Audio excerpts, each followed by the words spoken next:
They were two very different godfathers, separated by 4,000 miles of ocean. John Gotti was the Teflon Don, a New York mobster who adored public attention and defied lawmen to get him. Toto Riina was a peasant from rural Sicily, a boss who operated in the shadows. In the late 80s and early 90s, it required two very different approaches to bring them to justice.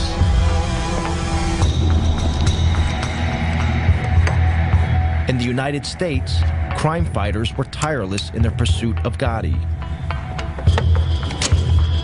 If you don't disregard my phone calls, I'll blow you and the house up. In Sicily, it would take a revolution by the people of Palermo to put Riina behind bars.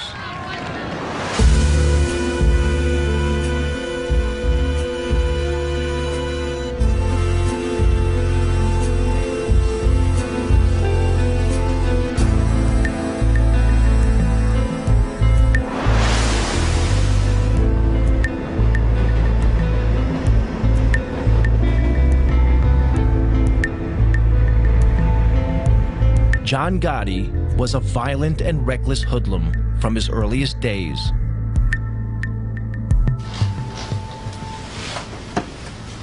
Henry Hill, a young gangster, was drinking in a bar when he first came across the teenage Gotti. All of a sudden, John comes in, that doesn't work anyway, goes over to the card table and starts whacking the guy with a bat or a pipe or something. Just beating his head to death. He almost killed the guy. And he might have killed the guy, I don't know. The guy might have died, they might have thrown him in the trunk that night, I don't know. Gotti had broken an unwritten rule of the mob. Violence should only be used when there are no witnesses. He walks over, apologizes to me. Completely all over the place. That was the first time I had ever seen him. He had a long black, top coat, leather top coat, I mean, he just looked like a part of a gangster. It was clear Gotti feared no one. To Henry Hill, it marked Gotti as a man destined for the top. He was a man on the rise. He was, he had his own crew. You know he was going to be somebody. You just knew it. I mean, he had that presence. But one man stood in the way of Gotti's rise: Paul Castellano. He was the head of the Gambino crime family, the most powerful of all the mafia families in the U.S.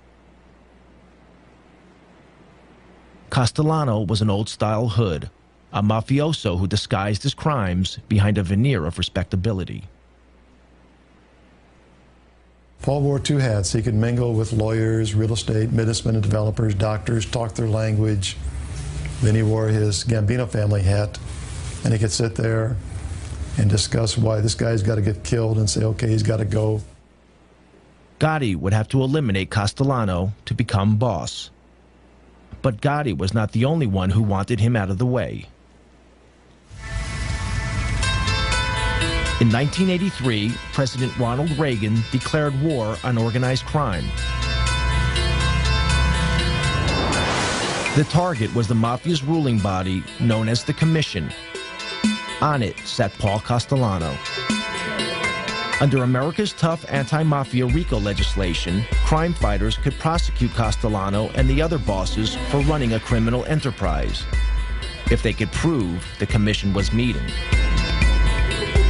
The Commission was so secret, the only proof the FBI had was from 1957, when police raided an infamous mob gathering. Then, one morning in 1984, FBI agent Joe O'Brien received a call from a mole inside the Mafia. He informed me that there was going to be what's known as a Mafia Commission meeting in a couple of hours. I didn't believe him, to be honest with you, because this was pretty much unheard of. These guys cannot afford to meet. That could be very incriminating to them. If the FBI could get a photograph of this meeting, it would help destroy the commission.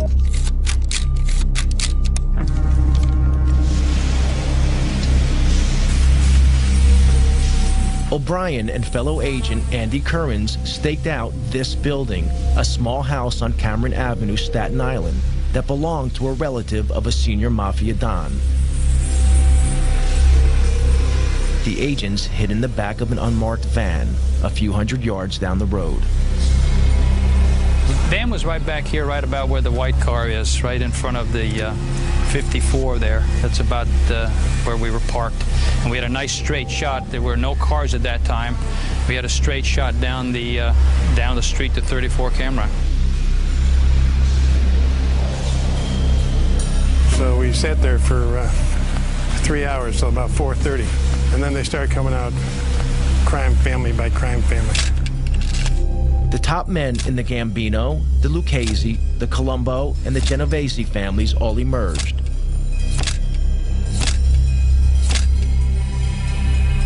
Then finally our long-awaited guest of honor, if you will, Paul Castellano, came out. Castellano was the boss of bosses. It was like the king strutting out. You could almost envision a carpeted area. It was a real show of how the mob operates and mob protocol. It was very exciting. I don't know how Andy managed to keep the camera as still as he did. He used this shoulder right here as a tripod, and I just didn't breathe for the longest period of time. Castellano wasn't in any big rush. Took a couple of puffs on the cigar and got in the car and drove off. The photographs were dynamite. The FBI knew that such striking visual evidence was just the thing to put in front of a jury. In February 1985, the FBI seized all 5 members of the commission. Agents O'Brien and Currens arrested Castellano and drove him to FBI headquarters in Manhattan. Federal authorities and New York City and state law enforcement officials today announced one of the most important indictments of Mafia bosses in this nation's history. In the car on the way to FBI headquarters, Castellano heard a radio news bulletin about the arrests. Charges of racketeering and extortion. The charges carry prison sentences of up to 20 years. From New York, NPR's Mike Schuster. It was the beginning of the end of Castellano's reign. Made their move late last night. Among those now facing federal racketeering and extortion charges are Paul Castellano, head of the Gambino family. The key to the investigation was an electronic bug. He turned to Joe, I remember, and he said, "Is that true? Is that true? You listened to my private conversations." Prosecutors say the recordings are of superb quality. You could almost hear him like groan. The agents thought Castellano was squirming because they had taped his criminal conversations. But Castellano realized they had also learned about his secret affair with his young Colombian maid. This was very embarrassing to him. It's a little embarrassing to us, too, for that matter. He's almost like a little boy now, confessing this, something that he did was bad. He's not talking about it was bad that I murdered people or had, on my authority, people were murdered. I'm embarrassed because I had this relationship with this young woman who was my maid, you know, right under my wife's nose. This was a revelation a Mafia Don could not afford. He'd broken one of Mafia's most sacred rules. It was okay to maim and murder, but not to publicly dishonor your wife. Castellano awaited trial where the photos would be key evidence.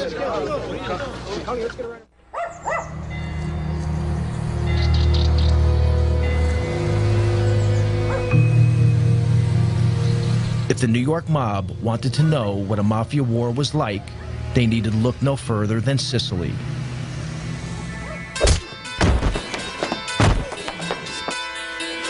Here, the Mafia's boss was Toto Riina, an elusive, psychopathic killer from the town of Corleone.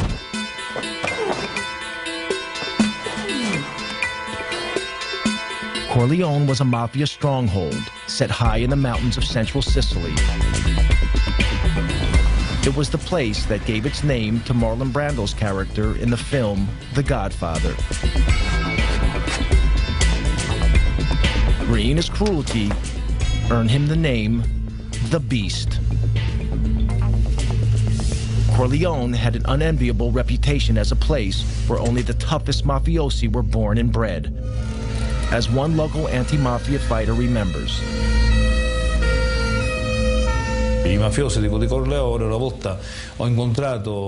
once met a Corleone mafia person, and he looked me straight in the eye and said, "Listen, to be a real man, you need to have spent a few years in jail." This is the philosophy of the Corleone mafia. For them, going to jail is like a baptism. A mafia member who hasn't been to jail isn't a real mafioso.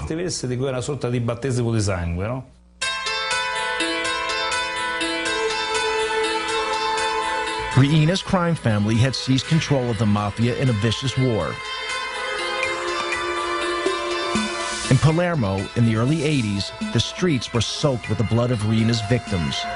During one 6-month period, a body was found in the city every 3 days.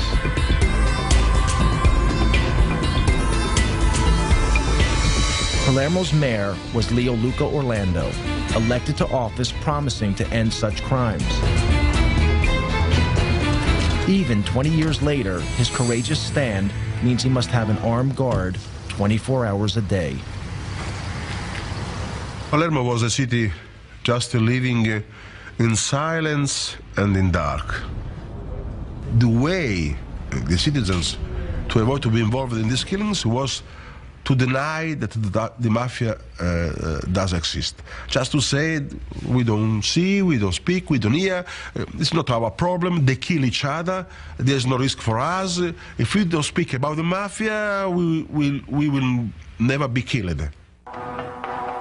The man leading the hunt for Riina was an investigating magistrate named Judge Giovanni Falcone. He had grown up in a rough area of Palermo, where some of his schoolboy friends later became mafiosi. Unlike them, he had chosen to fight for the law rather than against it. From his headquarters in Palermo's Palace of Justice, Falcone had been battling the mafia for over a decade.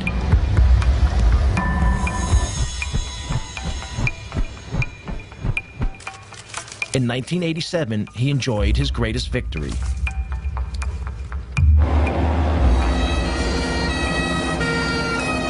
In the Maxi trial, over 300 mafiosi have been sent to prison, their sentences totaling almost 3,000 years. It was the most stunning blow the Sicilian mafia had ever received.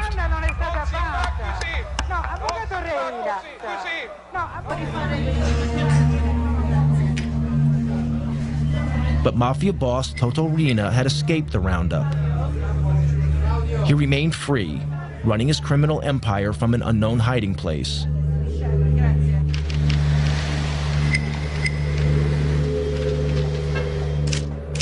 Falcone faced another danger, this one closer to home.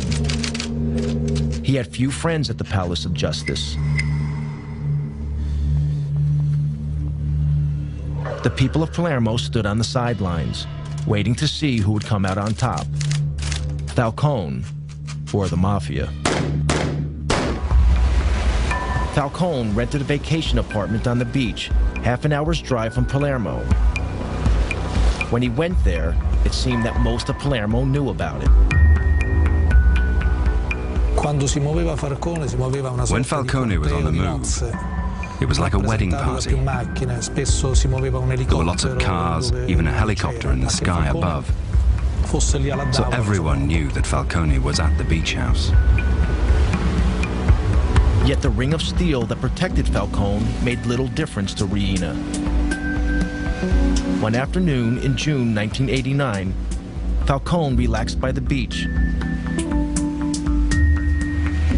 An inquisitive security guard noticed the sports bag by the house, seemingly forgotten in the rocks by the water's edge. When he peered inside the bag, he noticed electric wires connected to 58 sticks of plastic explosives.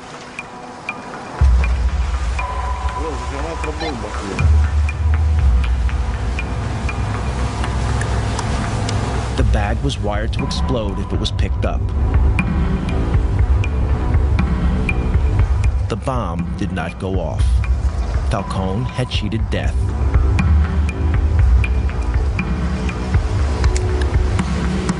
Soon after the assassination attempt, Falcone spoke to one of his closest friends in the fight against the Mafia. He made a chilling prediction. Come lui diceva poi, when we were talking afterwards, he told me, "My life's mapped out. It's my destiny to be killed by the Mafia someday. Non posso che morire così. Non posso che essere ucciso. The only thing I don't know is when." Che non so. With Reen at large, Falcone was running out of time. Back in New York, the clock was also ticking for the American Godfather, Paul Castellano.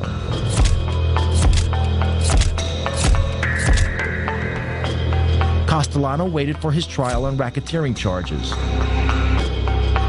He rarely ventured from his home.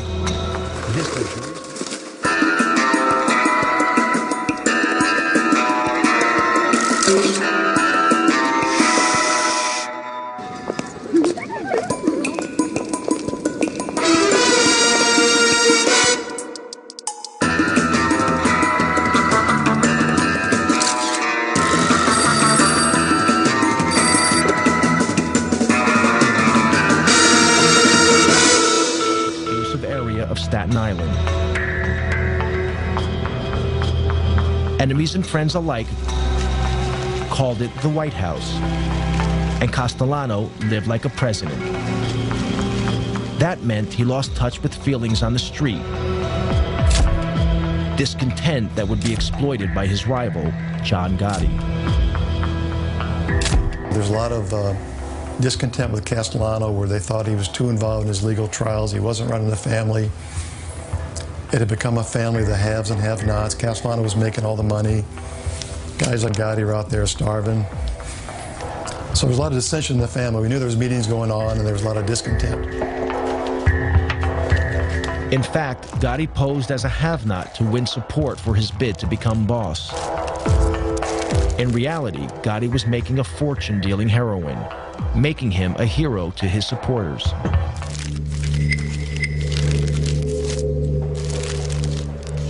The law was onto Gotti's crew for drug dealing. That brought more heat on Castellano. So he planned to break up Gotti's crew. Gotti knew he had to act. The stage was set for a showdown.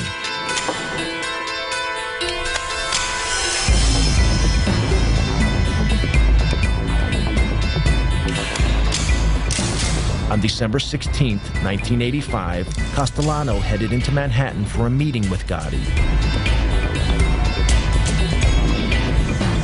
They were to meet here at Castellano's favorite steakhouse, Sparks, in Midtown Manhattan.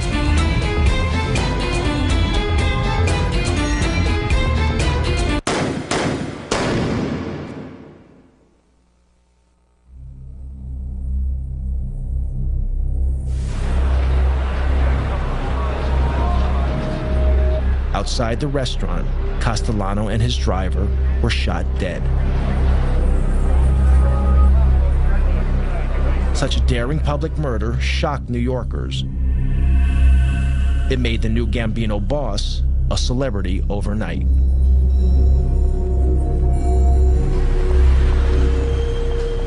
At the time, Gotti was facing a trial on a charge of racketeering.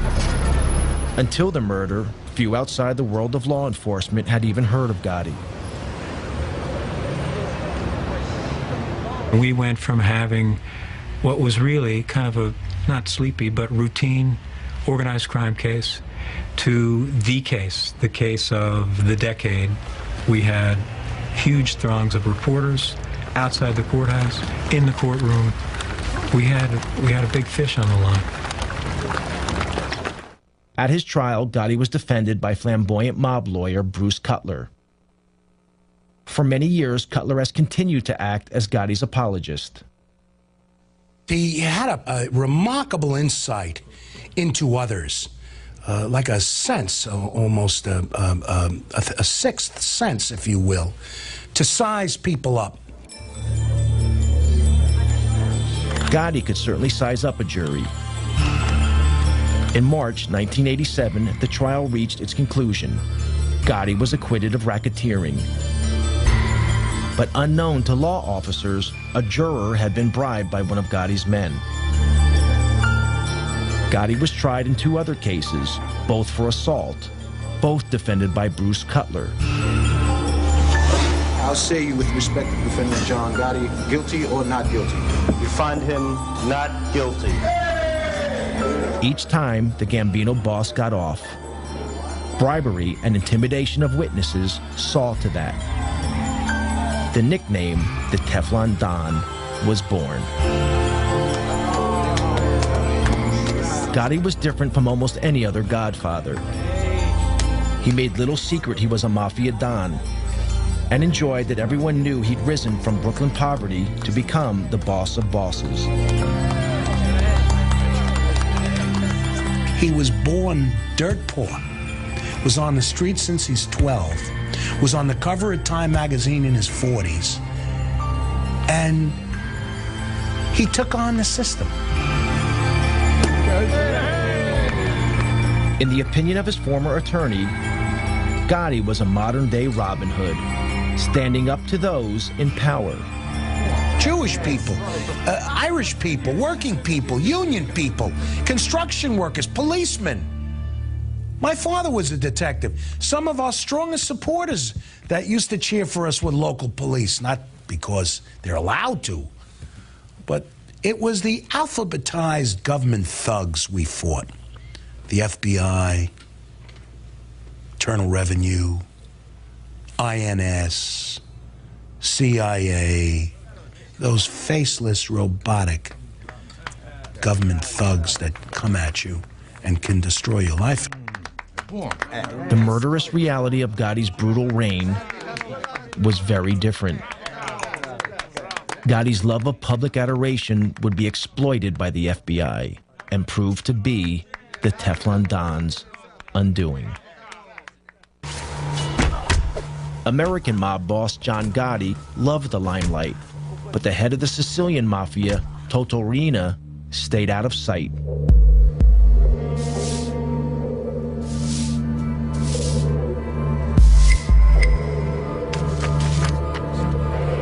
Prosecutor Giovanni Falcone was determined to hunt him down. Falcone needed a way of connecting Mafia boss Riina to the crimes carried out in his name by his army of killers.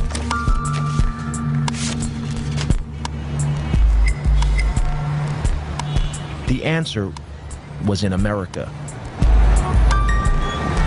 Richard Martin was a leading official in the U.S. Department of Justice. He and Falcone had worked together for years.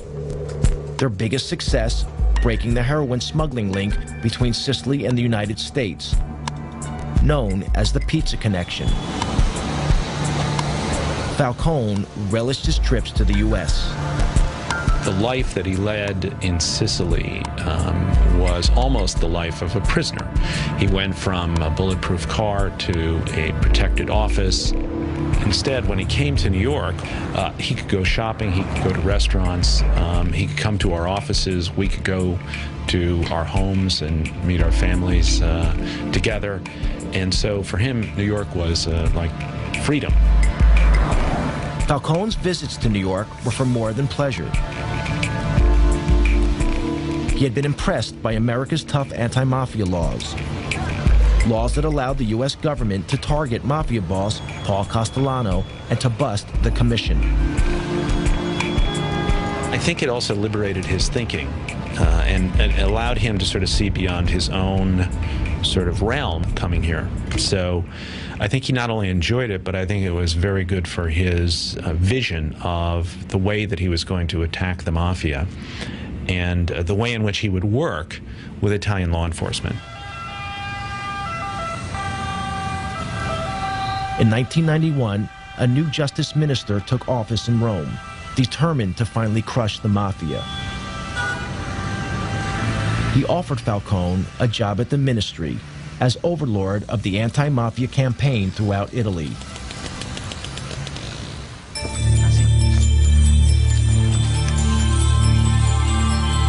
Falcone jumped at the chance of leaving Palermo and putting into practice the lessons he had learned in the United States.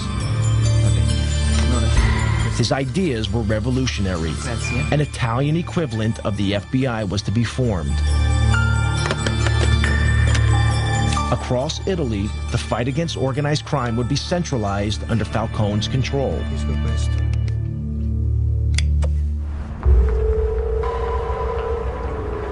Riina, the beast from Corleone, felt threatened. A few years before, he had failed to kill Falcone at his beach house. Now, Riina would try again.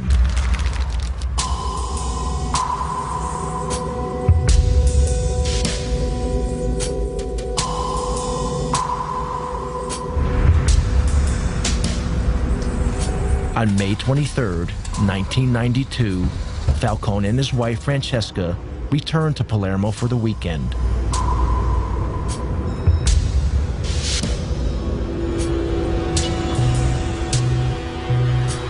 A few miles from the airport, several of Riina's men had placed a half-ton bomb in a drain pipe under the highway that ran from the airport to the city.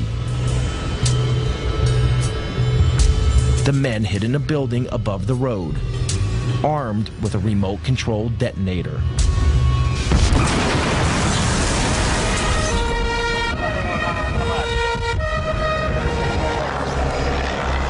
A massive explosion ripped open the highway.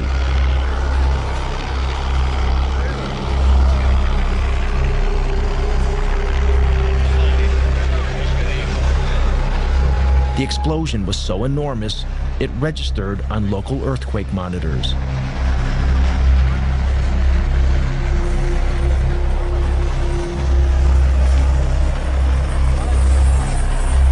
Giovanni's sister, Maria Falcone, was at home when she heard the news of the explosion. When my husband told me what had happened, I rushed out of the room. I phoned the police. They told me Giovanni had been taken to hospital. When I got there, Francesca's brother told me Giovanni's dead.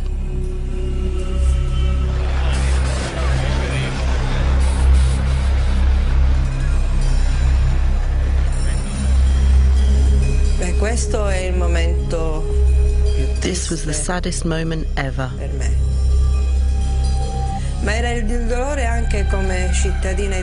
Not only for me as a sister, but also as an Italian citizen. Because we felt that in losing Giovanni, our greatest chance of beating the Mafia had gone. Falcone was not only a colleague, I was proud to think of him as a colleague, but a friend. I was enormously saddened, and it was as if part of what we all worked for had been lost. Riina reputedly threw a party, toasting Falcone's demise with champagne.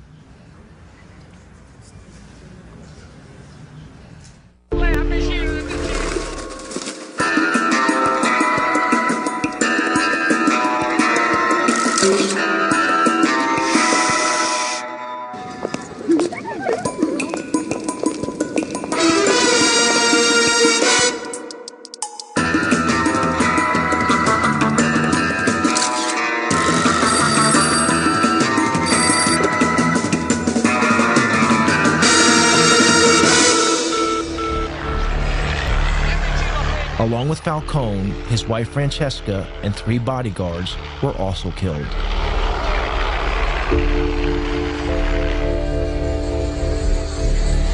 Thousands gathered at the church of San Domenico in Palermo for the funeral, waiting patiently for hours in the rain. The funeral was broadcast live on national TV. Across Italy, all regular television programs were suspended. Parliament declared a day of mourning.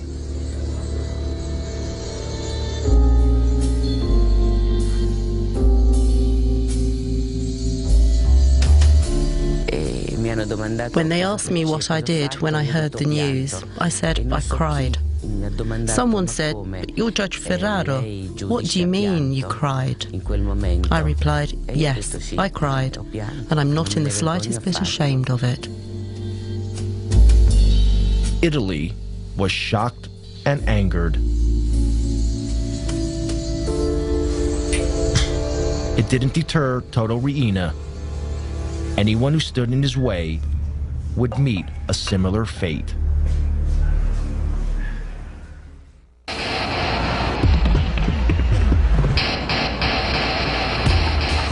In New York, the net was closing in on American Godfather John Gotti.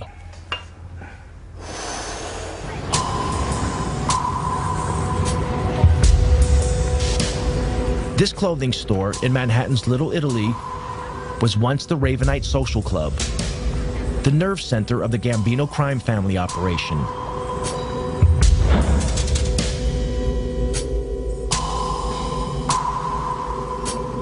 Gotti insisted that his crime family visit the Ravenite to pay public homage to him. The FBI had placed a surveillance team on a block near the Ravenite. This is some of the actual footage shot by the FBI. Gotti reveled in his public persona as Mafia Godfather. He made no attempt to hide the fact that he was meeting with his criminal gang. The rest of the family was required to come down there as a command performance to meet with John, discuss business, kiss his rear end, give him money, what have you. So during the course of the week, you might have all 20 caps in the family down there on different nights, plus 80 to 90 to 100 soldiers. All standing out there in broad daylight. And for us, it was a gold mine, just seeing, identifying the entire Gambino family during the course of the week, all in one place. Pictures, though, were not enough. To get a conviction, the FBI also needed to hear Gotti talking about his crimes. They had bugged the Ravenite, but the mics had so far failed to pick up much. Then they had a break. An informant told them Gotti always held his most important meetings in an apartment upstairs, owned by the elderly widow of a Gambino member.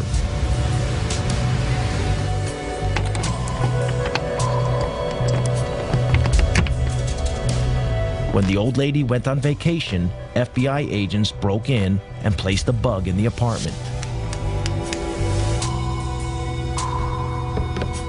But a few days later, we heard the back door of the social club open up, and we heard him walking up the stairs, and sure enough, we hear the door, apartment number 10, open.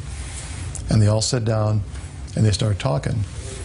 And after a few minutes, it became obvious that they weren't concerned about microphones because they had a radio on, but they turned it down because it was too noisy.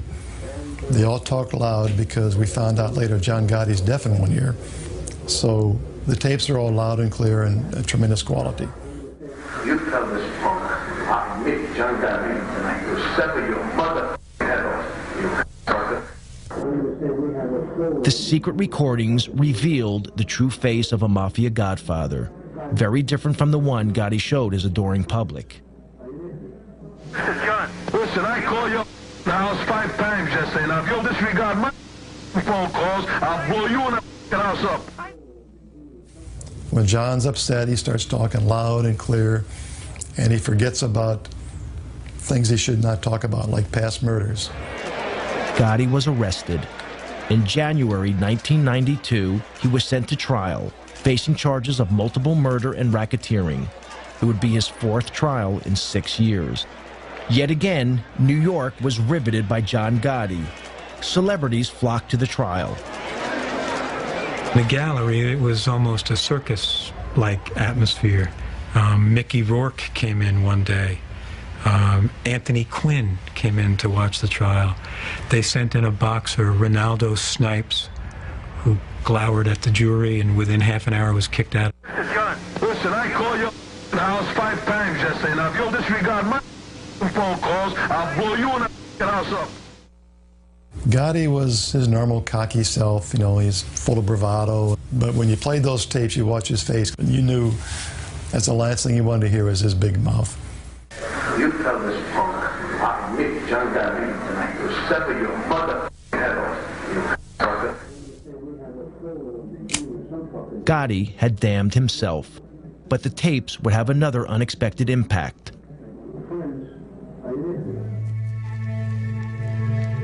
Also arrested with Gotti was his loyal right-hand man, Sammy the Bull Gravano. Dominic Montiglio went to school with Gravano. Later, both men would become mobsters with the Gambino crime family. Sammy was always a tough kid. He and I went to school together from when we were like in kindergarten. I mean, he killed his brother-in-law, you know, Louis, which was like his childhood friend. I mean, you know, Louis Melito. They grew up together and hung out together. They stole together. They did all of that. He killed Louis. You couldn't trust Sammy. Gravano had become disillusioned with Gotti. To Gravano, a real Godfather shouldn't be courting publicity. He should be operating in the shadows, like Paul Castellano had done. But Gotti had no respect for anyone, including his underboss, something that the FBI exploited. At a pretrial hearing, Agent Bruce Mao played Gotti and Gravano a tape. On it, Gotti was extremely critical of his underboss. I met you, and you too. So finally, and said he might not go to people about that. So when he was going to time, he's going to jail. And so you got Gravano and Gotti sitting side by side at the defense table, and we start playing that tape. And Sammy turns red. He's starting to explode. He's just ready to burst. John Gotti, for the first time, is embarrassed. He's turning white. He just wants to duck under the table. He's so embarrassed because he knows he got caught bad mouthing his consigliere, his underboss, his right-hand man. Gravano would be the final nail in Gotti's coffin. Bruce calls me one day at my desk. He says to me, "You sitting down?" I said, "Yes, I'm sitting down." He said, "Sammy wants to cooperate." Sammy was brought in the room. He walked over, shook my hand, and said, "I want to go from our government to your government." Never before had so senior a figure betrayed the American mob. Gravano's testimony landed the killer blow in court. He revealed how he and Gotti had planned the murder of their one-time boss, Paul Castellano, then watched from a car as Castellano was gunned down.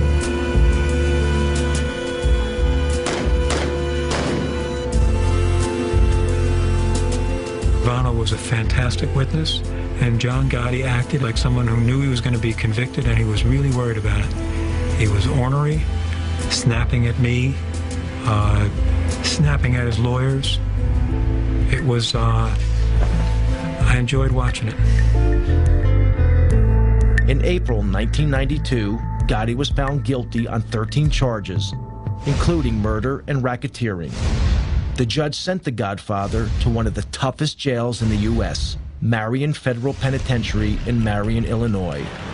The sentence was steep, life without the possibility of parole.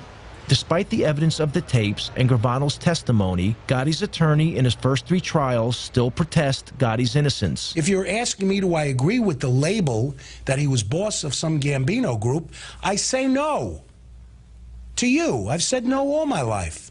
He said no. I don't say he was an altar boy or a saint. He was one tough cookie. But he said he was not part of any mob.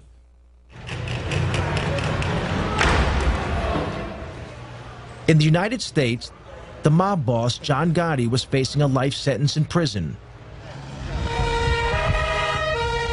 But in Sicily, the Italian government seemed powerless.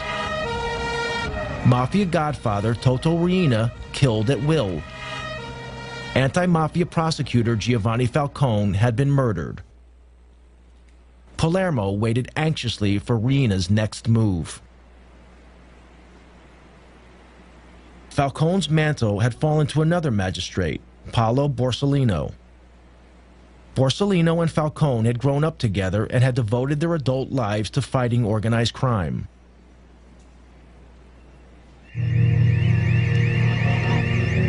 On Sunday afternoon, July 19, 1992, 2 months after the murder of Falcone, Borsellino visited his elderly mother in this apartment block, as he did every weekend.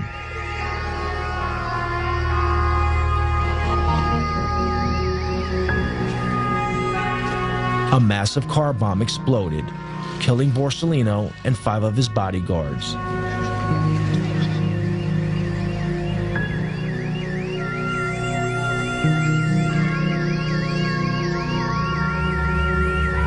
This outrage was the final straw. It caused a revolution against the Mafia, led by the people of Palermo. After the killing of Paolo Borsellino, the reaction of people, of population in Palermo was enormous. The women, the children, the people reacted just crying, "Basta, no more, enough is enough." Enough was enough. Thousands poured onto the streets of Palermo in a wave of anger unprecedented in Sicilian history. Everyone sensed the Mafia's next target was Mayor Leoluco Orlando, elected to office pledging to rid Palermo of the Mafia. When he appeared in public, women and children threw a protective cordon around him, daring the Mafia to kill them to get to the mayor. They sent a clear message. The message was that I was not alone. The message was that the Mafia can kill a man. The Mafia can kill 10 men, but the Mafia cannot kill thousands and thousands of women and children. It was the beginning of the end. People power had beaten down the Mafia. The government flooded Sicily with thousands of troops, determined to crack down hard on the Mafia.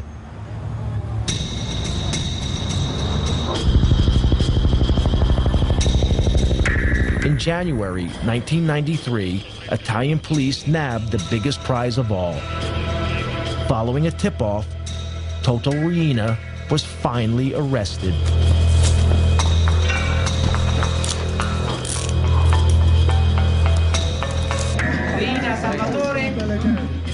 Salvatore Riina was captured in Palermo by the Carabinieri this morning. Toto Riina is ours. Astonishingly, Riina had been living in the middle of Palermo, undetected by the police for over 20 years.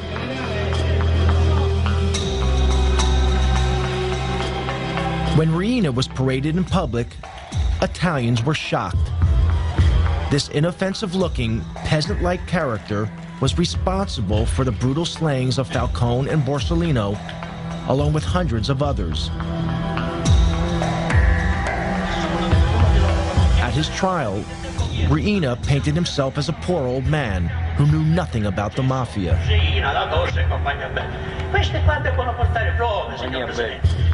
This flimsy defense was rejected.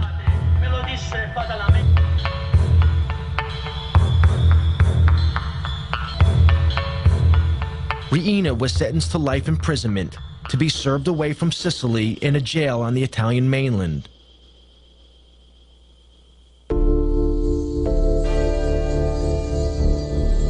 On both sides of the Atlantic, the day of the Godfather seemed over.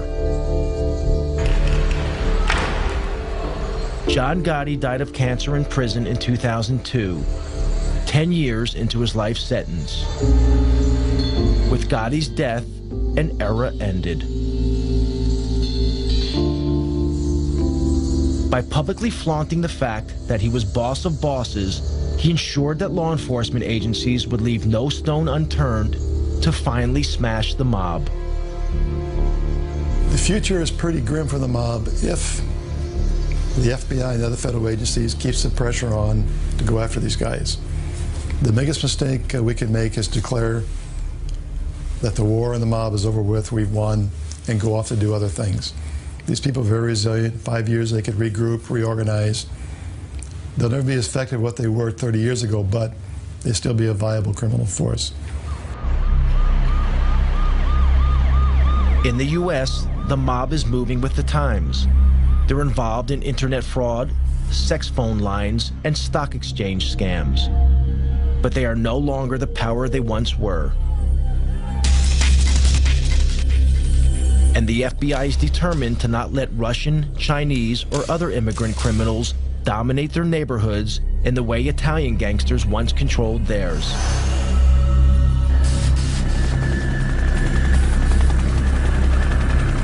In Sicily, they are also keeping the pressure on. Yet in these hills, even with Riina in prison, the Mafia is still here. Invisible, but deadly. Today, there are new leaders. They are also from the Mafia stronghold of Corleone. They have turned their backs on the self-defeating tactics of Toto Riina. No longer do they assassinate public officials. Like the leaders of old, they prefer to pull the strings from the shadows. Forse vivemmo tutti quanti una vera grande illusione. I think we were all a bit deluded. Maybe we were just kidding ourselves that we could destroy the Mafia with just 4 moves on a chessboard. In the U.S., the mob is finally in retreat. But in Sicily, it is rising from the ashes, adapting itself to the times, changing tactics to ensure that its power remains as unshakable today as it ever was.